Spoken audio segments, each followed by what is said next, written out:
பொடிநடையாக அமெரிக்காவை வலம் வருவோம். கடல் மேல் சிவப்பு கம்பளம் விரித்து ஐரோப்பாவில் குடி புகுவோம். நம் காதலை கவி பாடவே செல்லியின் வைரனின் கல்லறை தோக்கத்தை கலைத்திடுவோம்.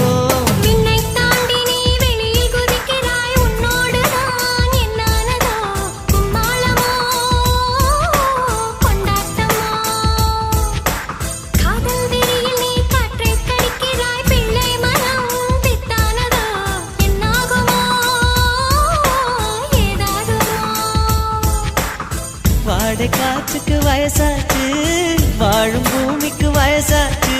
கொடியுகம் போனால் என்ன, காதலுக்கு எப்போதும் வயசாகாது.